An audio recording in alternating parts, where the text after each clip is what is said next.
Build your business and improve your finances from the inside out with Joan Sotkin on The Prosperity Show. Hi, everyone. Joan Sotkin here, and thanks for tuning into The Prosperity Show, which provides a holistic approach to building your business or professional practice. And because who you are and how you live your life forms the foundation of your business, we focus on your physical, emotional, and spiritual health so you can build a strong base for your success. Along with a personal focus, The Prosperity Show also provides information about real-world business and financial skills that will ensure your financial success. My main site is prosperityplace.com, where you can download free audios and ebooks designed to help you build your money muscles and live a happier, healthier, more prosperous life.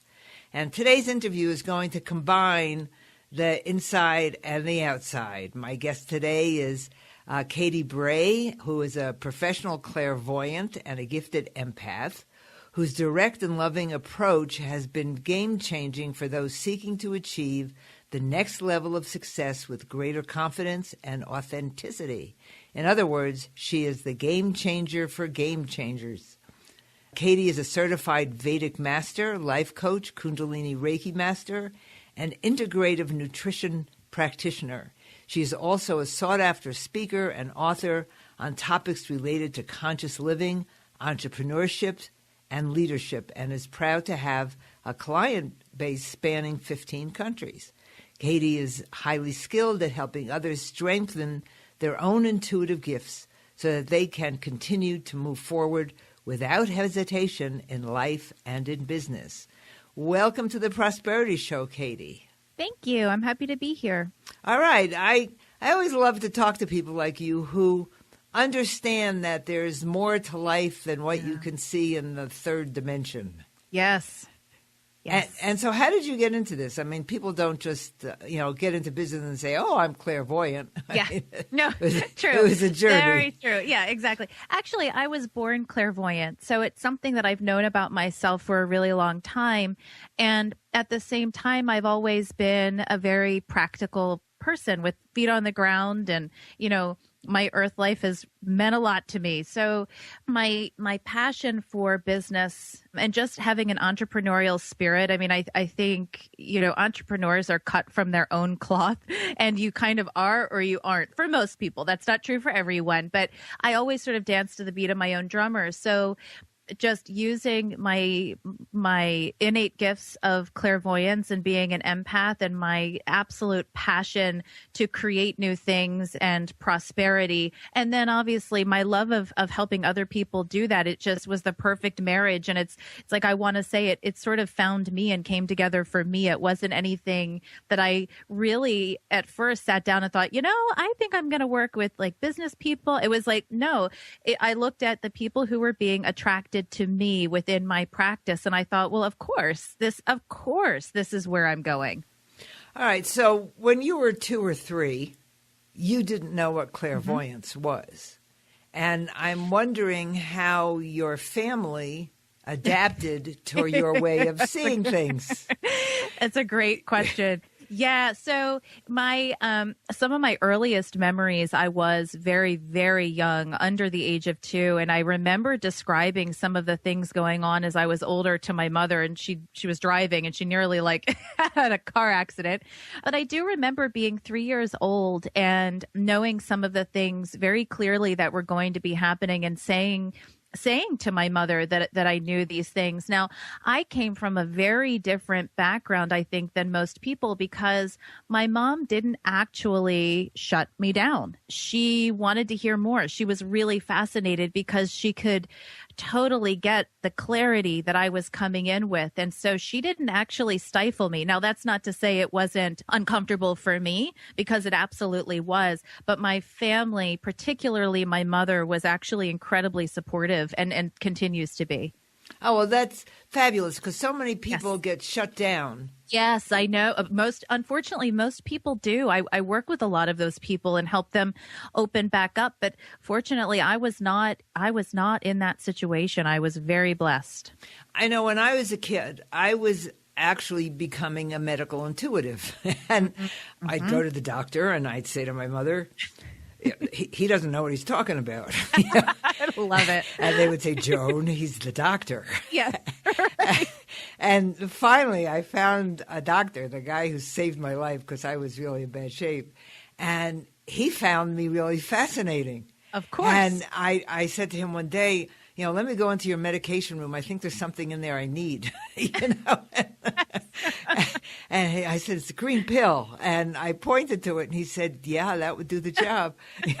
That's great. So, and being brought up in the 1940s as I was, this stuff just wasn't accepted. And you're so lucky that you had a parent who was so open to this. Very much. I was, yes, very lucky. Very. Well, do you think that part of your work is helping people access the part of them that is actually intuitive? Yeah, for me, that's the core of the work that I do. And, there was a time in my life, as many clairvoyants will, where the focus was really on reading style type of sessions. And what I learned about myself was how much I didn't necessarily love reading for other people, because I always felt like I was taking some kind of power away, as if they couldn't find those own answers within themselves.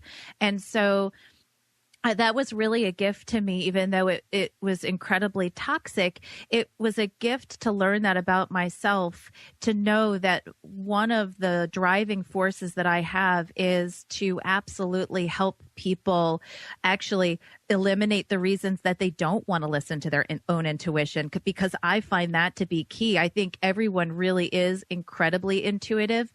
It's the ways that we dodge our own intuitive insights about ourselves that are, for me, the first place to go, so that life really does get it back on track, or even more on track. I mean, obviously, your whole platform is about prosperity. So as you well know, prosperity does come from being really congruent with mind, body, spirit, and really being on your path.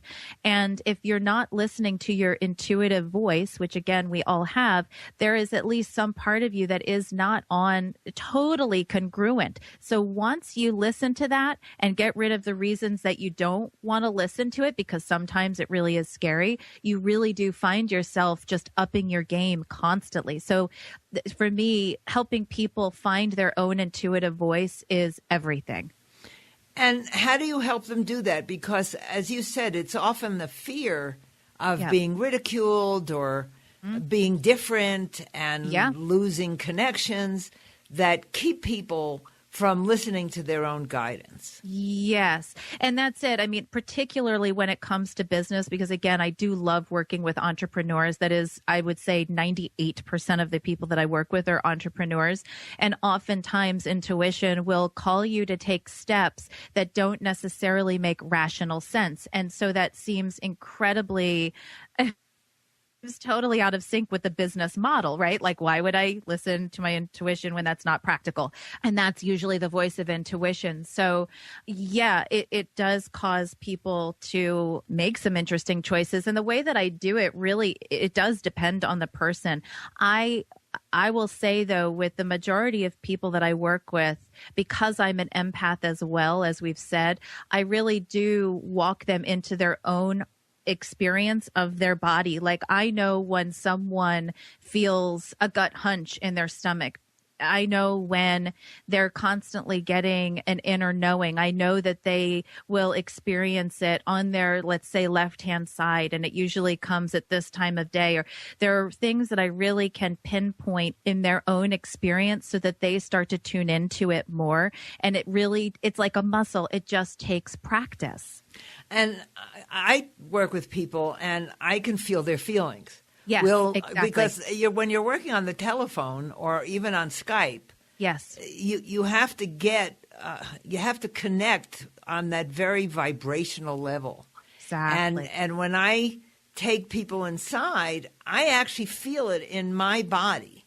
Yes. And it seems to me that if you have it and I have it, and there are other people who have it, that we all have it.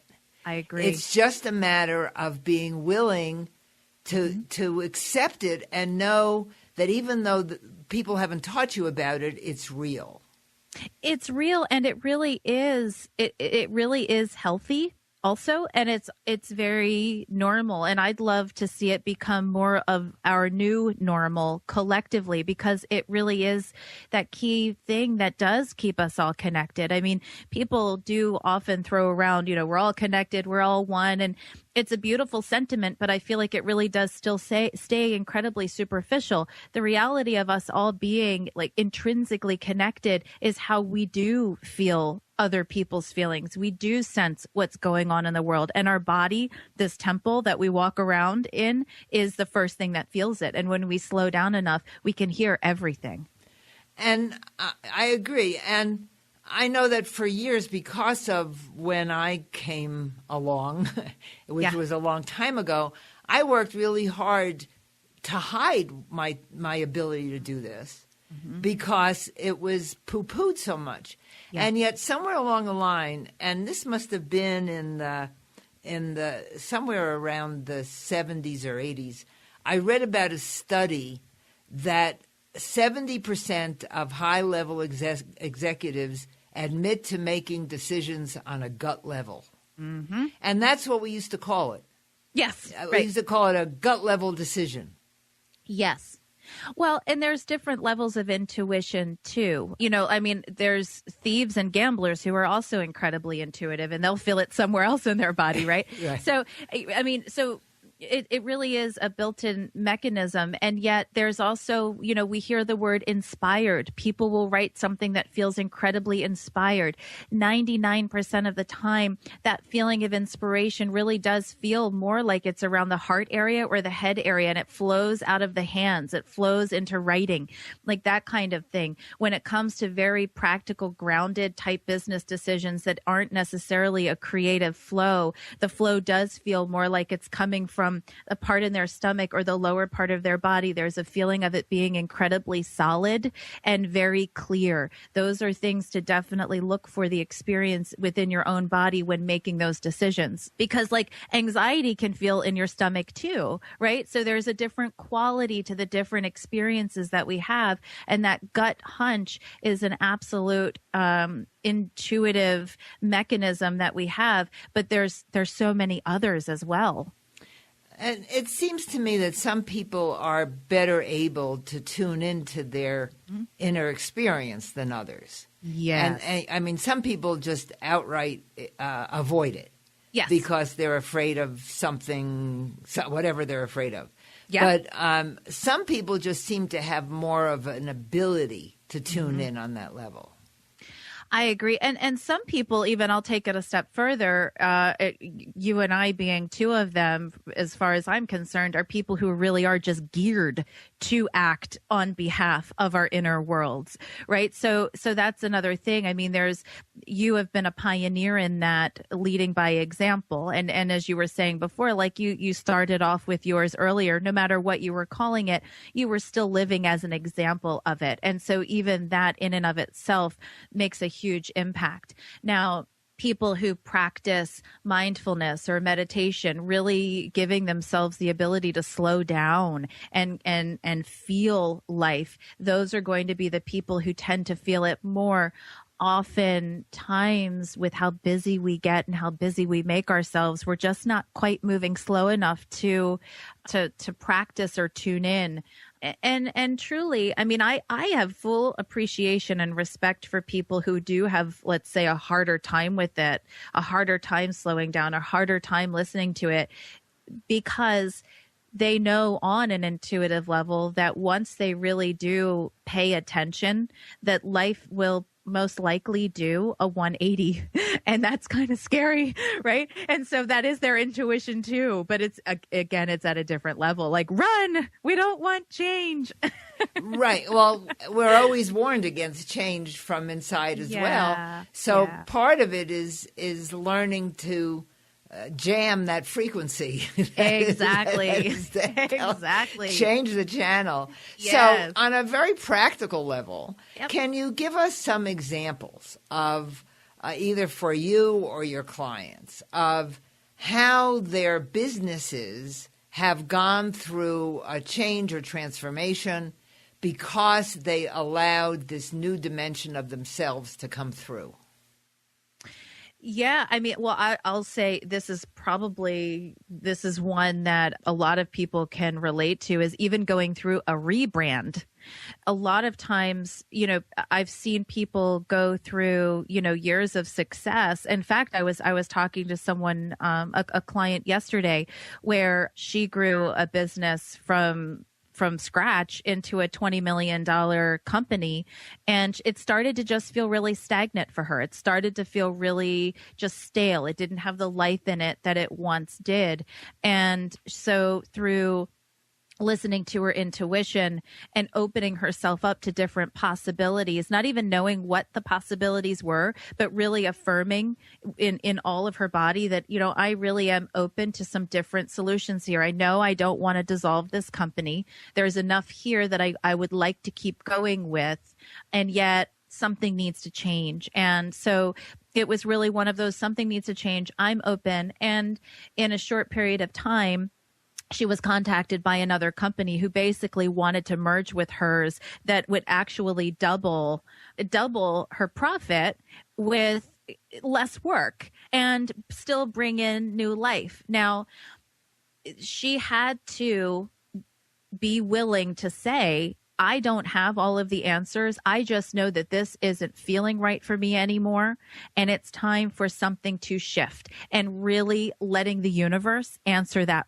What that shift would look like for her was the solution for her. But it was all an intuitive process. All she had to do was create that opening and be willing to listen. And I can understand that. I know I'm going through a bit of a change right now. Mm-hmm. And I just know it's a change. Yes. I have no idea where it's going. Something had come along that looked like an answer to me. And I learned a lot from it. Very often we have to find out what we're not before we find out what we are. Not the truth. Yep. And for me, it's a matter of just letting it happen and not being in a hurry.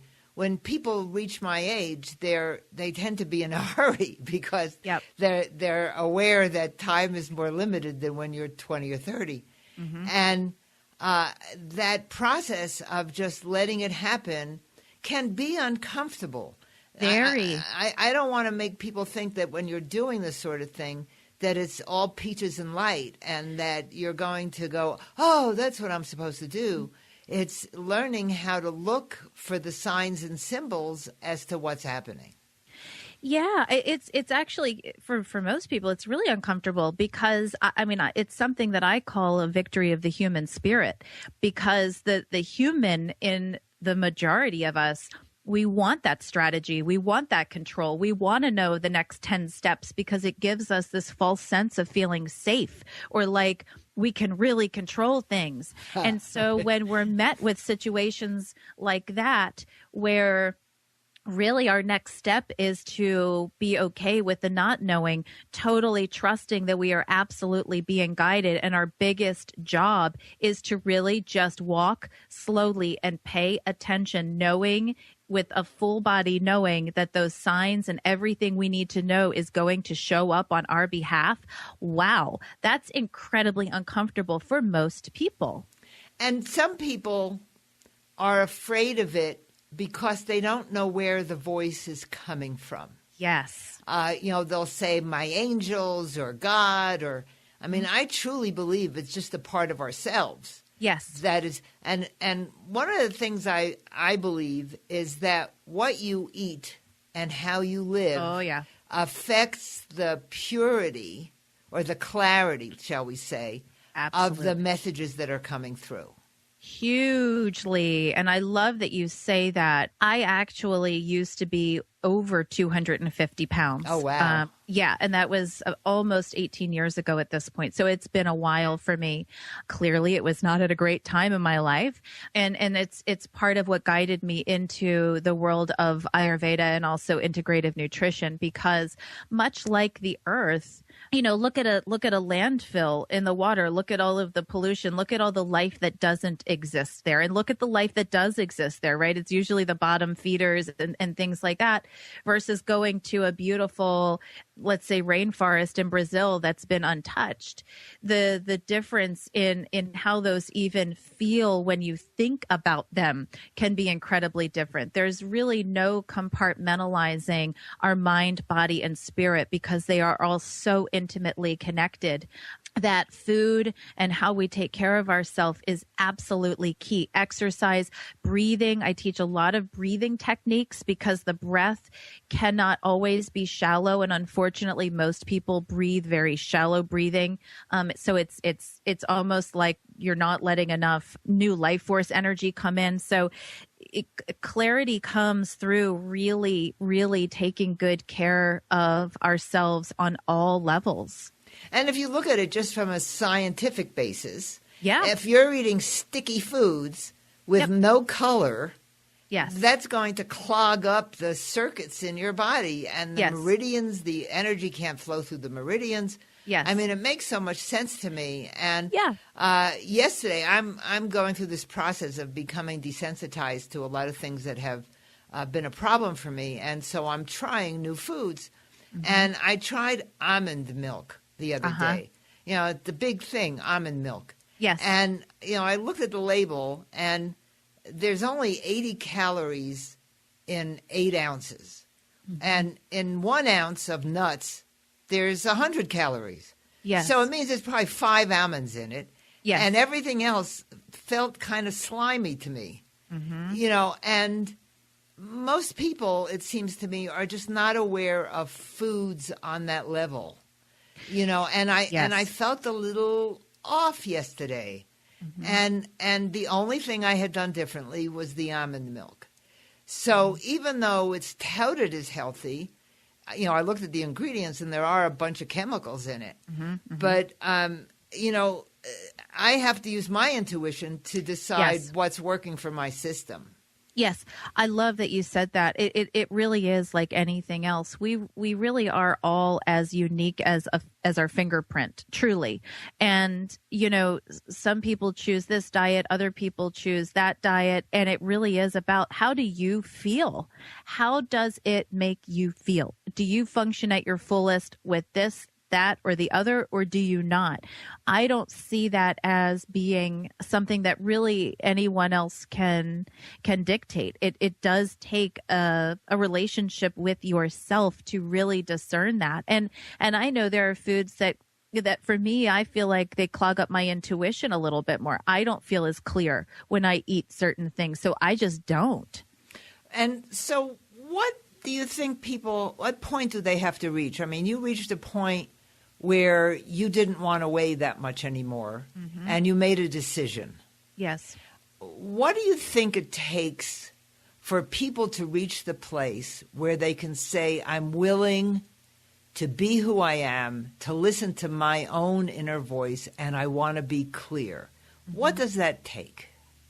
I think that too is different for everyone. And for some people, it's the external forces, right? It's the unhappy spouse, the unhappy family members, the maybe arguing or angst.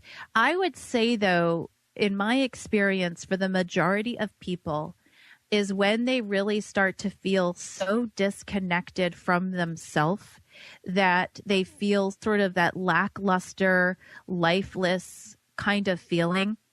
That one seems to be the one that takes people to that place, not only quicker, but with more lasting effects, because no longer is it fully about your environmental experiences. It's the total deep clarity that we as our own selves really do create our reality with how we show up.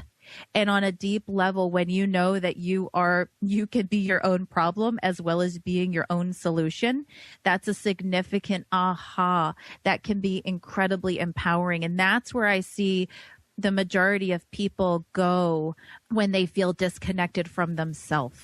And I think it's so many people are saying to me now, I feel stuck. Yes. And that to me is a symptom. I feel a huge symptom. Yeah, I feel stuck means, I'm stuck, and it means I haven't allowed myself to expand. Yes. And that expansion, it seems to me, has to come from within. Absolutely. It absolutely does. I have a 5 ways of getting unstuck actually list that I'm bringing out shortly for that very reason. Okay. Yeah, because because it's true. It's a symptom. We have all experienced that at some point in our lives. That stuckness, though, really is a disconnect with our experience of ourselves within our life. And again, it's a place where we are our own problem. We're also our own solution.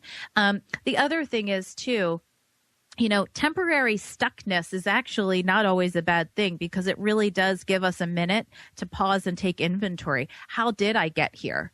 How do I want to move forward? I feel stuck, so I'm going to look at the stars and I'm going to take an account of what got me here in the first place and what is it that I don't like about it. So I don't think feeling stuck is the worst thing. It's staying stuck that really becomes the problem. Right. And seeing stuck is bad. I mean, my theory is that wherever you are today is moving you towards who you're becoming. Exactly. And it's like you told the story of how you weighed as much as you did, and when you decided that you didn't want to do that anymore, you were led into the work that you're doing today. That's right. Which you may not have been doing if you hadn't gone through that period, which may have been very uncomfortable for you, because you don't just reach that weight without having to deal with some emotional stuff. Absolutely. And so it wasn't bad when you were doing that, and it wasn't wrong. It was just part of your journey getting you where you had to be. Yes, absolutely. And it's funny. I as one of my posts on Facebook the other day, I even wrote something to the effect of, it really is a sly trick of the ego that makes us think that we should always be happy. We should always be in the flow. We should always, it's like that's not the human experience. And there's something to be extracted from all of our experiences, and always keeping in mind that we don't have to stay where we're not comfortable, but let's always be aware of how do we get there and how do we want to change things for the future. And if it's uncomfortable today, that doesn't mean it's going to be uncomfortable tomorrow. Absolutely. And it doesn't have to be. That's the thing. It's, I've had clients who the minute there's a hiccup and they feel like they're stuck again, it's like, oh gosh. And now they start writing this script like, oh my gosh. And the last time this happened, I was here for 3 months. And it's like, wait, whoa. Like, let's not write that story. Okay. Right. All right. So you and I could talk for a long time. Yeah. We're sort of on the same page. And leave our audience with one or two things that you think could help them today. Yeah. One of the key things is taking slow, deep breaths. One of the things I love about the breath is that it really does bring you into your body. And what's important about that is your body is the one thing that is right here, right now. Typically, our monkey mind has us all over the place. We're thinking about the future. We're thinking about the past. We're running down the lengthy to-do list. We're wondering if this is the right decision to make. The truth is most of our best decisions are not made when we're running around in our minds. So taking 30 seconds to really breathe into your body, slow down, feel the bottom of your feet. Ask your entire body some of the questions that you have and see how it actually resonates in your body. See how the answers that you get, see how they feel in your body. That's a huge life-changing combination right there. It is a game changer in and of itself, and it's so simple. And I agree. I use that technique of having people tune into the kinesthetic experience in their body. Yes, absolutely. And then because a lot of people don't have a feeling vocabulary. And exactly. So they can just tell me whether they feel contracted or expanded. Yes. It's that simple. Yes. I love those words. I use them all the time. Yeah. Well, as I said, it's wonderful to talk to people who totally agree with you. Yeah, exactly. And I tend to book people for the show who totally agree with me. All right, so tell people how they can find you. So my website is www.katybray.com. It's Katy, B as in boy, RAY.com. And I also have a podcast coming out called Ask Katy. It's a Lead with the Lights On production. And we are taking questions. So if you go to leadwiththelightson.com, you can actually submit questions that we will be answering on air. I love the name of that. That's terrific. Thank you. All right. Well, thank you so much for sharing with us today. Thank you. It's been great. All right. And folks, the show notes with links to Katy's things will be at prosperityplace.com. And while you're there, I hope you'll download the free materials if you haven't done that yet. And you can always write to me with your questions or comments or tell me what your experiences are at joan@prosperityplace.com. And I really appreciate your being here today and listening to the Prosperity Show. So that's it for today, and I look forward to seeing you next time. Bye now.